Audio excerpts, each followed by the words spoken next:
Brothers, listen to this. Wives, do not take your love for granted. You take your wife's love for granted.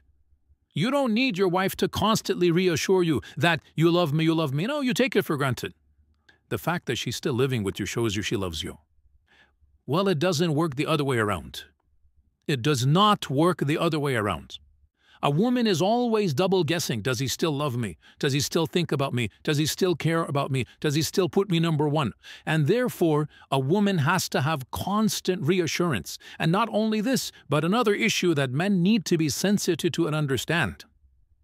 Women are very conscious of their looks, and they're comparing their looks with other women all the time. We guys don't do that. We don't care about other looks of men, and we don't compare ourselves. But women are always thinking, am I still beautiful enough for him? Does he still think me attractive? Maybe I've gained a few pounds. Maybe after the third kid, this and that. She's always double-guessing her looks, her figure.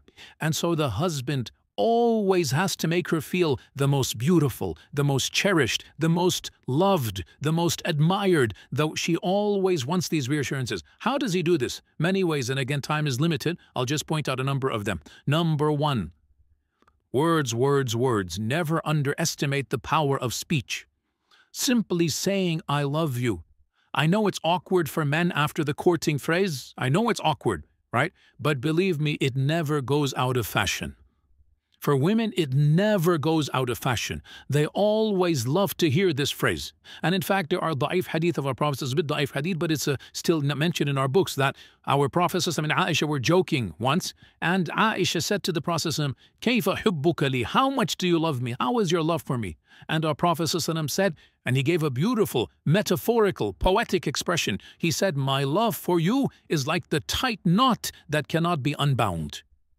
My love for you is like the tight knot that cannot be unbound. So then, in the future, sometimes if they would have a bit of an issue, a bit of an argument, one of the two would remark, how is the knot right now? How is the knot right now? And Aisha would say this when the Prophet sometimes got irritated. How is the knot? So he would smile, he would say, as strong as it ever was. Right? And this hadith is in Daraqutni. Now the point being that the words, I love you, are something very important, but not just I love you, praising her and what she does. Husbands, never take your wife's actions for granted. Suppose she is cooking and cleaning most of the time. Not that I'm suggesting that should be done. Work should always be 50-50. Wives cook and husbands eat. No, don't give me. Work should always be 50-50. Don't misquote me there. But I'm just saying, suppose she cooks and suppose she cleans, right? Never take it for granted. Always, once in a while, come and compliment her. MashaAllah, that was great. You know, I really appreciate what you're doing for me. Those words, they go a long way. Your wife realizes, you know what, he's not taking me for granted. Very important.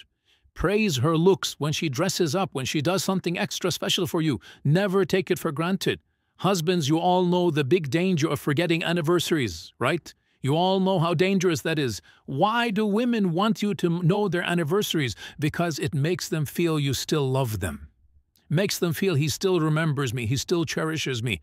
And celebrating anniversaries, honestly, I believe there are some scholars, they say it's haram bid'ah. SubhanAllah, quote me, celebrating anniversaries is mustahab. It is encouraged in our religion. What greater thing to do than for the husband to tell his wife over and over again that I love you, I'll do it all over again. Take them out for a romantic dinner, be romantic with your wife. What better way of showing that love? There's nothing wrong at all to show that love on your anniversary days. This is something that the Sharia encourages the husband and wife to have that lovely bond together. Another thing that the woman wants is time. And time, this is now a difference in language. For husbands, time means the watch on your hand.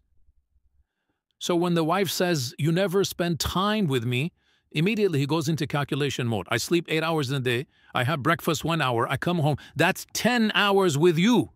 How can you say I never have time for you? Right? Because he's thinking of time in the dictionary definition of time. That's the clock. No. Women have a different dictionary. Women have a different vocabulary.